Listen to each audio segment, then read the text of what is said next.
Indonesia krisis pendidik yang berkualitas. Udah lihat berita ini belum?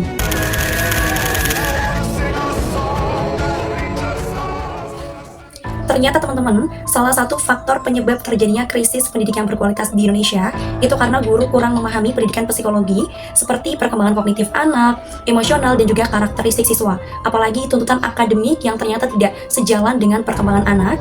Hal ini tuh memicu terjadinya fenomena school refusal, di mana anak itu tidak mau masuk sekolah bukan karena malas, tapi karena faktor dan juga tekanan psikologis seperti bullying, stres akademik, kecemasan sosial, dan masih banyak yang lainnya.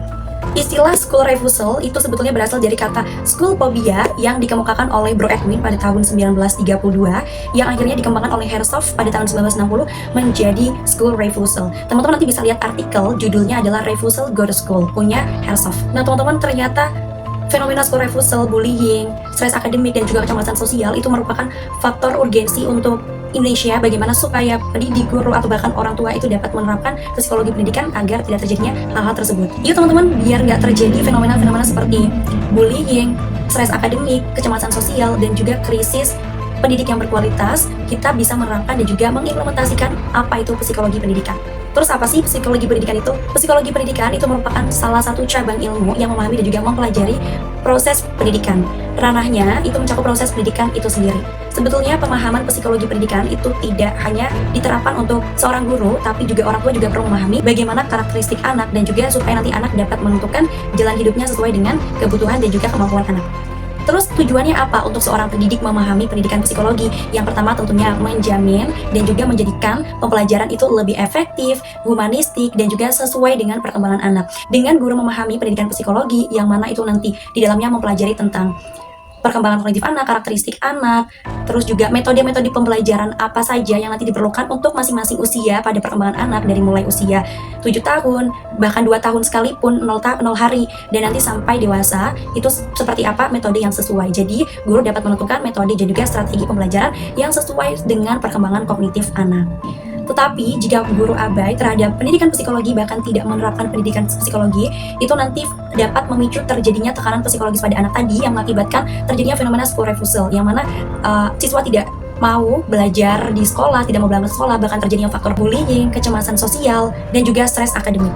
Terus nih, kalau kita udah belajar psikologi pendidikan, apa manfaatnya buat pendidik? Yang pertama, pendidik dapat memahami karakteristik masing-masing siswa. Yang kedua juga dapat membantu dan juga merancang kurikulum yang sesuai dengan karakteristik siswa dan juga dapat merancang pembelajaran yang efektif. Terus juga dapat membantu guru mengelola kelas dengan humanis, empati, dan juga menurunkan resiko terjadinya tekanan psikologis pada anak. Terakhir, saya ingin menyampaikan kesan saya terhadap pembelajaran psikologi pendidikan. Itu yang pertama, sangat membantu saya memahami bagaimana perkembangan otak manusia, bahkan saya juga memahami jenis-jenis otak, fungsi-fungsi otak yang akhirnya dapat membuka otak saya, terutama di daerah prefrontal cortex itu untuk bisa lebih berpikir secara logis, analitis, dan juga kritis. Seperti itu. Dan dengan mempelajari psikologi pendidikan itu saya juga dapat memahami perkembangan bagaimana karakteristik siswa dan juga metode apa saja jika saya ingin menerapkan pendidikan psikologi di dunia pendidikan. Terus dengan belajar pendidikan psikologi itu justru saya dapat mengenal diri saya sendiri, bahkan saya juga dapat memahami seperti apa karakteristik saya dan bagaimana seharusnya saya melangkah ke depannya untuk kehidupan saya selanjutnya, seperti itu. Terus saya juga sadar ternyata belajar itu tidak hanya tentang metode mengajar saja, tetapi juga berpengaruh pada kondisi emosional dan juga perkembangan anak itu sendiri.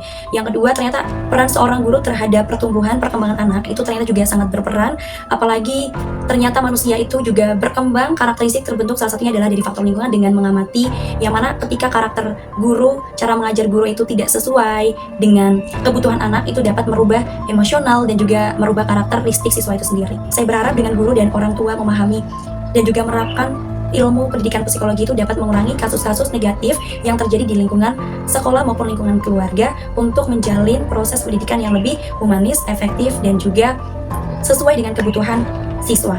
Saya Nur Elizia, terima kasih teman-teman. Wassalamualaikum warahmatullahi wabarakatuh.